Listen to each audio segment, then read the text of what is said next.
Very smooth, very smooth.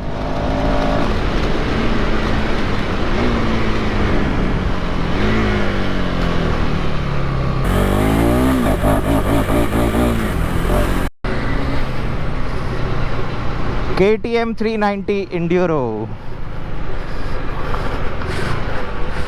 The switch gear will get some getting used to, because I'm used to the older 390 Adventure switch gear, and this one is completely different and kind of minimalistic, which is kind of a good thing.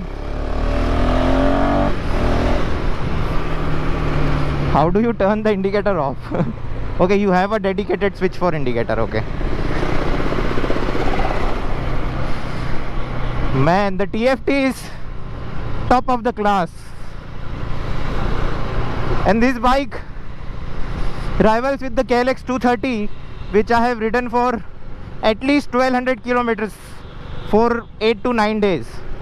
So I'll be making a comparison video.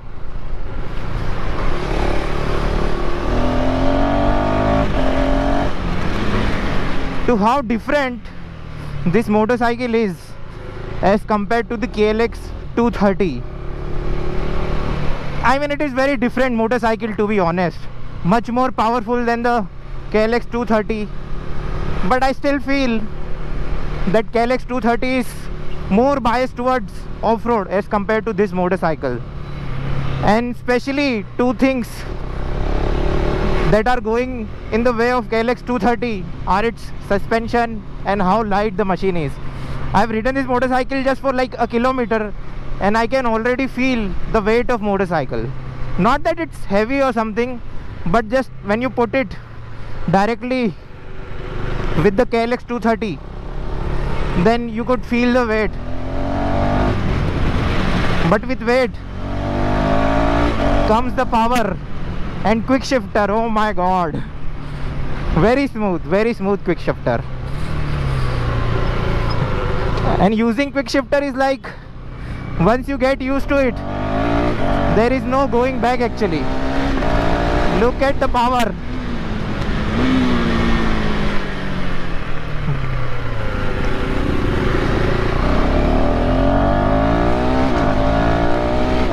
Very smooth, very smooth.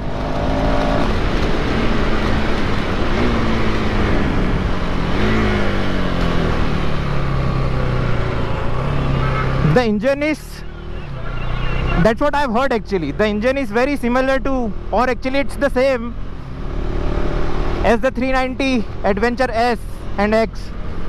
But I could feel the seat is not vibrating that much as compared to the 390S. Yep, absolutely no vibration. Let's see how she does here.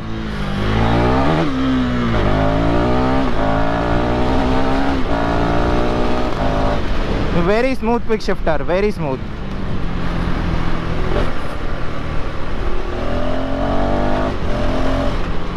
I know there would be people who would be, commenting that what kind of riding style that is. But I think I'm riding aggressively, but still being safer and not being stupid about the riding.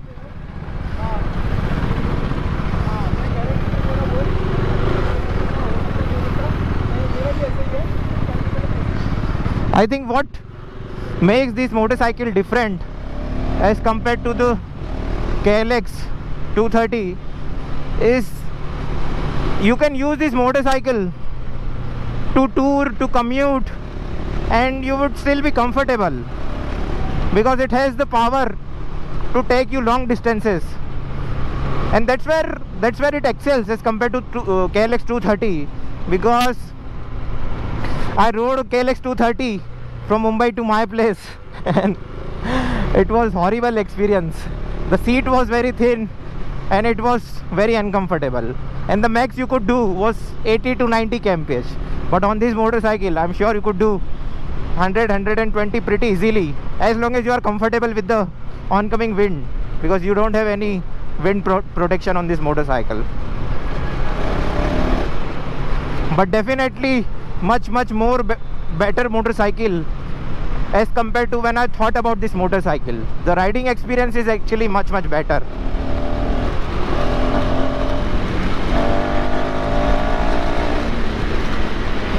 Insane power. I think if you are a beginner or something, you don't need this kind of power, to be honest, on off-roads, because one wrong step and this motorcycle will punish you very hard. I'm 5'11" and the seat height is pretty comfortable for someone like me, whereas the KLX is very tall motorcycle, but its suspension dips down a bit, so it's pretty similar experience, to be honest, and I don't find any uneasiness or uncomfortable while even trying to stop the bike or something. So even people who are 5'8", 5'9" should do all right. And again, it comes to your experience. If you have a riding experience, then I think if you are a 5'5" or 5'6", then also you can work your way around it. So it all comes down to how experienced you are. So I think this motorcycle is specially for people who just wants to have one bike in their garage, and they need one bike to, suffice all their needs, and especially if they are someone who are into off-roading. So I think that's what makes this motorcycle different from the KLX. For KLX, the KLX needs to be your second or third motorcycle, because the primary goal of KLX is to take you off-road.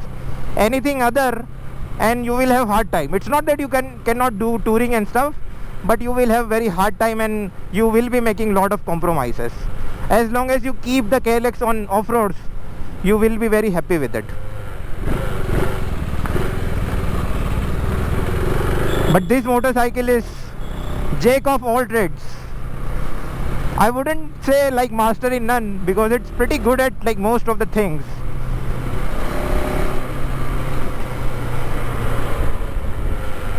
The seating is very comfortable. The quick shifter works like a charm.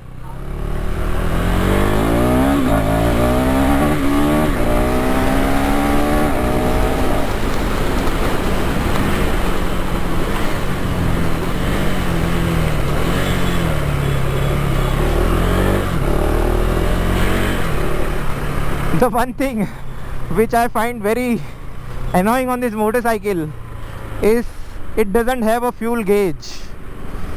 So you will have to rely on the fueling up when you do full tank. You have to keep the range in mind, and accordingly you have to check the trip meter, and that's how you will have to manage your work around it. The mirrors are different from the Adventure series. Very good actually, and they don't vibrate, so that's the one thing which I like about it.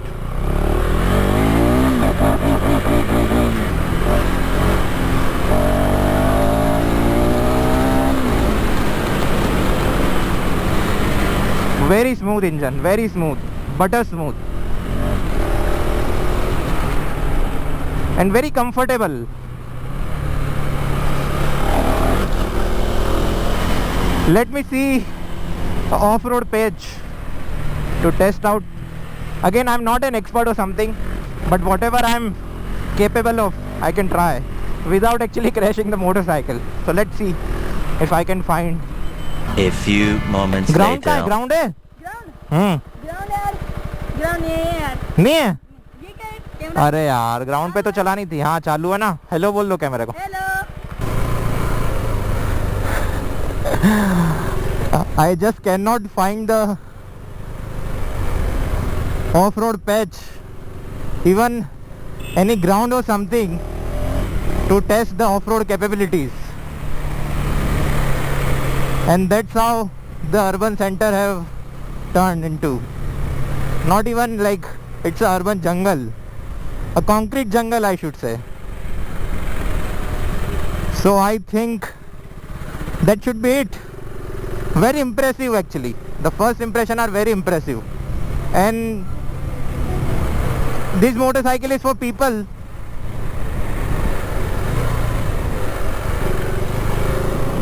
who wants to go off-road, but they also don't want to compromise on touring and traveling and its street manners actually. So this motorcycle is, I'm pretty sure that it excels in off-road capabilities, but it's also good at other things as well. But I think KLX is a better motorcycle if you just want to do off-road. But again, that motorcycle doesn't have so many horsepower as compared to this motorcycle. So again, it comes to the user, what they want and what the priorities are. And if you can figure that out, then I'm pretty sure that your decision to buy a motorcycle would be pretty easy, because both the motorcycle are good in their own terms and they do lack in some things which I've mentioned. So yep, that's pretty much it. The quick shifter, man, the quick shifter works like a charm. I know I've said it like 4 times, but it is what it is. Yep, so that's it. If you have any question, then you have the comment section and I'll happily answer all your queries. Let me show you how it looks.